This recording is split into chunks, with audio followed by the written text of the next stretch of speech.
अस्सलाम वालेकुम नाजरीन। वीनस टीवी के नाजरीन को प्रोग्राम वीनस फीचर टाइम में खुश आमदीद। नाजरीन, आज का प्रोग्राम है पाकिस्तान के एक मुनफरिद तफरीही मकाम के बारे में, जिसके बारे में बहुत कम लोग जानते हैं और जो जानते हैं वो यकीन नहीं कर पाते। आगे बढ़ने से पहले हम इस जगह के इनफरादियत के बारे में थोड़ी बात करते हैं। नाजरीन, पाकिस्तान की खूबसूरती पर बात हो तो पंजाब या खैबर पख्तूनख्वा जहन में आते हैं, लेकिन नाजरीन, सूबे सिंध का नाम लेते ही एक ऐसे सहराई इलाका का तस्वुर आता है जो खुश्क साली, गर्मी और कहत साली और पानी की कमी का शिकार है, और यहाँ के सर्द मौसम का तस्वुर सिर्फ 10 से 5 डिग्री सेंटीग्रेड तक दिखाया जा सकता है। और इसके साथ ही जब हम बर्फ़बारी का तज़किरा करते हैं तो हमारे जहनों में मरी, कोयटा, कश्मीर या फिर शुमाली इलाका जात का ही तस्वुर आता है। क्या आप सूबे सिंध के बारे में सोच सकते हैं कि यहाँ भी बर्फ़बारी पड़ती होगी? बिल्कुल ऐसा है नाजरीन। हमारे प्यारे सूबे सिंध में एक ऐसा इलाका भी है जहाँ बर्फ़बारी होती है। इस इलाके का नाम है गोरख हिल स्टेशन। गोरख हिल वतन अजीज़ पाकिस्तान का एक ऐसा रिहायशी इलाका है जो कि सूबे सिंध के ज़िला दादू में वाक़ है। यहाँ गर्मियों में भी सर्द हवाएं चलती हैं, जिनकी रफ्तार 4 से 14 मील फी घंटा रिकॉर्ड की गई है, जबकि दर्जा हरारत 20 से 25 के दरमियान रहता है, और जनवरी और फरवरी में अमूमन बर्फ़बारी भी होती है। गोरख हिल के नाम की बात करते हैं। गोरख हिल को सिंध का मरी भी कहा जाता है। असल में गोरख सिंधी ज़बान का लफ्ज़ है, कुछ इसे संस्कृत का लफ्ज़ भी समझते हैं। सिंधी ज़बान के लफ्ज़ गोरख का मतलब बहुत मुश्किल, तकलीफ़ दे या सर करने में दुश्वार है।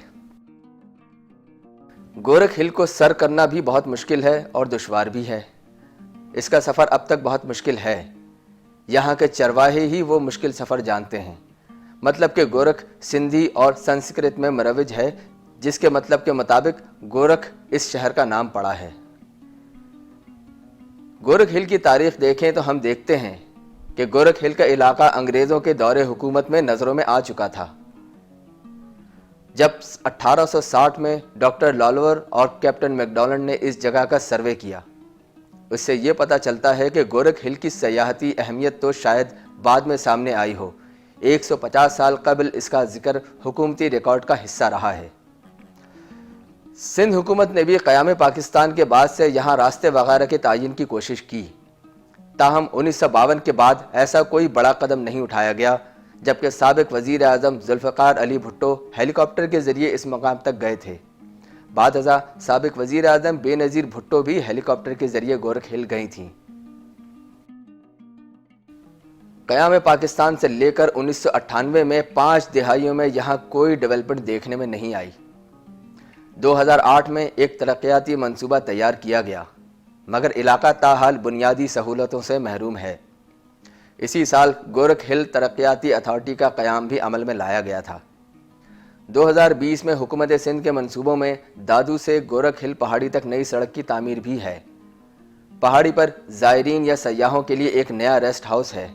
सयाह सेवन शरीफ से हिल स्टेशन तक अपनी ट्रांसपोर्ट का इंतज़ाम कर सकते हैं। गोरख हिल का जोग्राफियाई माहौल बहुत अलग है।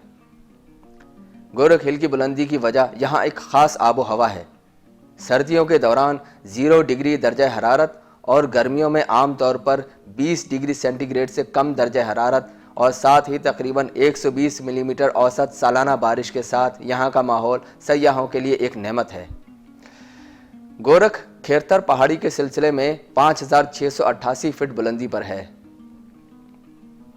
ये जगह 1734 मीटर सतह समंदर से बुलंदी पर वाक़ है।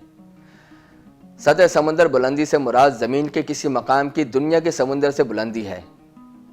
किसी भी मकाम की बुलंदी मालूम करने का बुनियादी मकसद वहाँ की आबो हवा का अंदाज़ा लगाना होता है, क्योंकि बुलंद मकामात अमूमन सर्द होते हैं। जिन लोगों को सतह समंदर के बारे में नहीं समझ, उनको बताते चलें कि शहर कराची का मौसम मुतदिल यानी न्यूट्रल है। इसकी सतह समंदर से ऊंचाई महज 10 मीटर या 30 फीट है। अब ज़रा कराची के सतह समंदर से 30 फीट बुलंद होने का मवाजना गोरख हिल के 5500 फीट सतह समंदर बुलंदी से करके सोचें کہ یہ مقام کتنا سرد ہو سکتا ہے۔ یہ مقام اتنا سرد ہے کہ یہاں باقاعدہ برف باری ہوتی ہے، اور اسی وجہ سے یہ صوبہ سندھ کا ایک بہترین سیاحتی مقام بھی ہے، خاص کر سندھ کے رہائشیوں کے لیے جن کو پاکستان کے دیگر برف باری والے سیاحتی مقام کا سفر مشکل معلوم ہوتا ہے۔ مشکل تو یہاں بھی ہے، مگر اتنا نہیں۔ گورکھ ہل اسٹیشن اپنی رات کی زندگی اور ماحول کے لیے خاص طور پر بون فائر سیٹ اپ کے لیے خاص طور پر جانا جاتا ہے۔ دسمبر کا مہینہ شروع ہوتے ہی سندھ گورکھ ہل اسٹیشن پر برف باری کا سلسلہ جاری ہو جاتا ہے اور پانی کے چشمے برف کی صورت اختیار کر لیتے ہیں۔ اسنو فال کی اطلاع ملتے ہی سیاحوں کی آمد میں بے تحاشا اضافہ ہو جاتا ہے۔ اب ذرا چلتے ہیں اس کے سفر پر، جس کے لیے ایک عام سفر کراچی سے شروع ہوتا ہے۔ کراچی، حیدرآباد موٹر وے اور پھر انڈس ہائی وے پر سفر کرتے ہوئے تقریباً 400 کلومیٹر کا فاصلہ 8 گھنٹے میں طے کر کے آپ گورکھ ہل اسٹیشن پہنچ سکتے ہیں۔ منزل مقصود تک پہنچنے کے لیے جام شورو اور سیون کے راستے اور واہی پاندھی جایا جاتا ہے، اپنے کنوینس یا ٹرانسپورٹ پر۔ واہی پاندھی گورکھ ہل جانے کے لیے ایک طرح کا بیس کیمپ ہے، جہاں سے جیپ کے ذریعے گورکھ پہنچا جاتا ہے۔ جام شورو سے سیون کے لیے روانہ ہوتے ہیں تو دائیں طرف دریائے سندھ اور بائیں طرف بلند و بالا پہاڑیاں ایک جادوئی منظر پیش کرتے ہیں۔ گورکھ ہل اسٹیشن دادو شہر سے 94 کلومیٹر اور واہی پاندھی سے 50 کلومیٹر کے فاصلے پر مغرب میں ہے۔ واہی پاندھی وہ مقام ہے جہاں آپ کی کراچی سے آنے والی گاڑیوں کی مشکلات بڑھ جاتی ہیں، کیونکہ آگے سارا راستہ پتھریلا ہے اور سڑک کی سہولت تقریباً ناپید ہے۔ ان راستوں پر صرف سخت جان 4x4 جیپ ہی چل سکتی ہیں، اور یہ بھی کوئی عام جیپیں نہیں ہوتی، بلکہ آلٹریشن کروا کر انہیں اس سفر کے لیے 1000 سی سی سے 1600 سی سی تک بنایا جاتا ہے۔ ان گاڑیوں کو چلانے والے ڈرائیور بھی معمولی لوگ نہیں، بلکہ سال ہر سال انہی پتھریلے راستوں پر گاڑیاں چلانے کا تجربہ رکھتے ہیں۔ صرف سر پھرے ڈرائیور ہی ان خطرناک راستوں پر ڈرائیونگ کا خطرہ مول لے سکتے ہیں۔ دوسری جانب اس سے متصل اینگر چشمہ اور گنج ندی یہاں کی کشش میں اضافہ کر دیتے ہیں۔ واہی پاندھی سے گورکھ ہل کا فاصلہ ہے تو صرف 50 کلومیٹر، لیکن اسے طے کرنے میں 2.5 گھنٹے لگ جاتے ہیں۔ یہ تمام راستہ سنگلاخ پہاڑوں سے اٹا پڑا ہے۔ جولائی کے گرم موسم میں جب سورج آگ برساتا ہے تو اس کی تپش پہاڑوں سے ٹکرا کر چہرے کو جھلسا دیتی ہے۔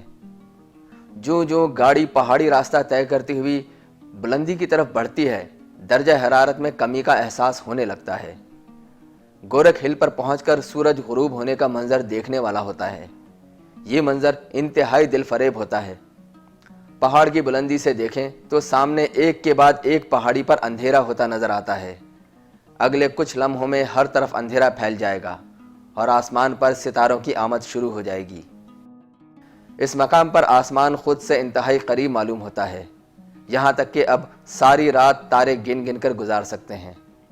یہ منظر ہم جیسے شہری لوگوں کے لیے کسی نعمت سے کم نہیں، جن کی تمام زندگی عمارتوں کے جنگل، ٹیکنالوجی کی بھیڑ، ٹریفک کے شور اور دھوئیں میں ہی گزری ہوتی ہے۔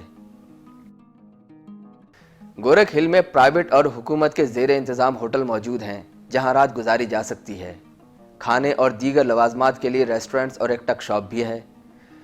سندھ حکومت کی جانب سے قائم کی گئی گورکھ ہل ڈیولپمنٹ اتھارٹی GHDA یہاں سیاحوں کو سہولیات فراہم کرنے کی ذمہ دار ہے، جس کی کارکردگی کچھ خاص نظر نہیں آتی۔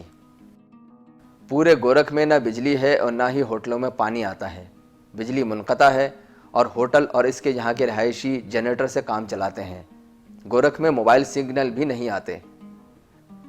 یہاں آپ یہ سوچنے پر مجبور ہو جاتے ہیں کہ اگر بنا پانی بجلی کے ہی رہنا ہے تو کیوں نہ صحیح معنوں میں ایڈونچر کیا جائے۔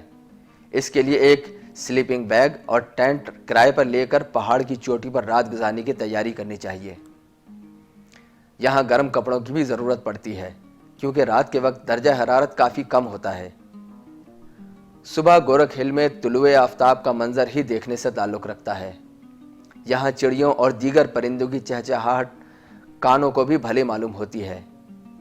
ایسے ماحول میں موبائل سگنل کا کام نہ کرنا بھی ایک نعمت ہے، کیونکہ اس طرح آپ یکسوئی کے ساتھ قدرتی مناظر سے لطف اندوز ہو سکتے ہیں۔ گورکھ ہل پر بے نظیر پوائنٹ پر کھڑے ہو کر آپ بلوچستان کے ضلع خضدار میں پھیلے کھیرتر کے پہاڑی سلسلے کا انتہائی خوبصورت نظارہ دیکھتے ہیں۔ यहाँ आने वालों के लिए हमवार गुजरगाह बनाई गई है और हिफाजत के लिए रेलिंग भी मौजूद है। सामने अगर बादल हों तो इस नज़ारे का मज़ा दोबाला हो जाता है। अलबत्ता शाम में गुरूब आफ्ताब का मंजर बहुत ज़्यादा दिल फरेब होता है। पहाड़ की बुलंदी से मगरिब में वादी बोलान में सूरज ढल रहा होता है और आंखों के सामने एक के बाद एक पहाड़ी पर अंधेरा होता जाता है। इस जगह से सूबे सिंध और बलूचिस्तान की सरहद का नज़ारा किया जा सकता है। सामने बलूचिस्तान के ज़िला खुजदार में खेरतर के मटियाले चटेल पहाड़ नज़र आते हैं। गर्मियों में भी यहाँ का दर्जा हरारत 10 से 15 डिग्री सेंटीग्रेड रहता है, जबकि मौसम सरमा में दर्जा हरारत नुक्ता अंजमात से भी नीचे चला जाता है। गोरख हिल में जो चीज़ सबसे ज़्यादा तकलीफ देह है वो यहाँ आने वाले सयाहों की जानिब से फेंका जाने वाला कचरा है। जगह जगह खाली बोतलें, कप, खानों के रैपर्स बिखरे हुए नज़र आते हैं। वैसे तो बहुत से काम हुकूमत या इंतज़ामिया के करने के होते हैं, लेकिन यहाँ आने वाले सयाह भी ख्याल ना रखने की वजह से इस मकाम को बदसूरत करते नज़र आते हैं। एक अमूमी रवैया जो सब ही का होता है कि खाने पीने के बाद डिस्पोजेबल प्लेट या गिलास ऐसे ही फेंक जाते हैं, जबकि बड़ी बड़ी चट्टानों पर स्प्रे पेंट से अपना नाम और अपना इलाका लिखना भी ज़रूरी समझते हैं। बाज़ मकामात पर सियासी चौकिंग भी नज़र आ जाएगी। अगर हुकूमत वाही पांदी से गोरख हिल तक 50 किलोमीटर रोड बना दे तो न सिर्फ यहाँ सयाहों की तादाद में इजाफा होगा, बल्कि जिस सफ़र में इस वक्त 2.5 घंटे लगते हैं वो 30 मिनट से भी कम वक्त में तय हो जाएगा। 2020 में अंदरून मुल्क सयाहत में इजाफे के बाद अब कितनी ही निजी टूर कंपनियां सयाहों, ख़ास तौर पर नौजवानों के ग्रुप्स को हफ्तावार तातीलात में गोरख हिल स्टेशन लेकर आती हैं, जबकि मोटरसाइकिल पर भी नौजवानों के ग्रुप इनफरादी तौर पर आने में दिलचस्पी रखते हैं। एक बात तय है कि गोरख हिल का कुदरती हुस्न यहाँ आने वालों की सांसें रोक देने के लिए काफ़ी है। चारों जानिब धुंध में लिपटी पहाड़ियों और ख़तरनाक घाटियों का नज़ारा इंसान पर सहर तारी कर देता है। अगर आप भी कराची की सारा साल चलने वाली चिलचिलाती गर्मी से जान छुड़ाकर किसी ठंडे सयाहती मकाम की सैर करना चाहते हैं तो गोरख हिल स्टेशन से बेहतर कोई जगह नहीं हो सकती। यहाँ आने के लिए मौसम गर्मा में जून और जुलाई, जबकि सर्दियों में दिसंबर और जनवरी बेहतरीन वक्त है। अगर किस्मत साथ दे तो क्या पता आप यहाँ बर्फ़बारी भी गिरती हुई देख सकें और फिर वापस जाकर अपने दोस्तों और लोगों को बता सकें कि हाँ, वाकई सिंध में बर्फ़बारी होती है। गोरख हिल को वैसे तो नाम सिंध का मरी का दिया जाता है, लेकिन यहाँ मरी जैसे कोई इंतज़ामात नहीं है। ना ही यहाँ हरियाली है और ना ही बहुत सारे होटल हैं कि जहाँ सयाह क़याम कर सकें, और ना ही मरी की तरह चहल पहल नज़र आती है, क्योंकि यहाँ आबादी भी ना होने के बराबर है। किसी भी सयाहती मकाम को वाकई सयाहती मकाम बनाने के लिए अहम है कि वहाँ कुछ आबादी हो जिससे सयाह अपनी बुनियादी ज़रूरियात पूरी कर सके, जबकि आबादी सयाहत में मुआवन बन रही हो और कारोबार की सूरत में इलाके की माशी तरक्की भी होती हुई नज़र आए। 2008 में एक तरक्याती मंसूबा तैयार किया गया, मगर इलाका ताहाल बुनियादी सहूलतों से महरूम है। इसी साल गोरख हिल तरक्याती अथॉरिटी का भी क़याम अमल में लाया गया था। अगर हुकूमत सिंध तवज्जो दे तो ये एक मकबूल तफरीही मकाम बन सकता है और सयाहों की एक बड़ी तादाद यहाँ आ सकती है। तो नाज़रीन, ये था हमारा आज का प्रोग्राम। मिलते हैं अगले फीचर डॉक्यूमेंट्री के साथ वीनस फीचर टाइम में। देखते रहें वीनस HD और जुड़े रहें हमारे साथ। बाखबर रहें और खुश रहें। अपने मेज़बान नूर जी को इजाज़त दें। अल्लाह निगहबान।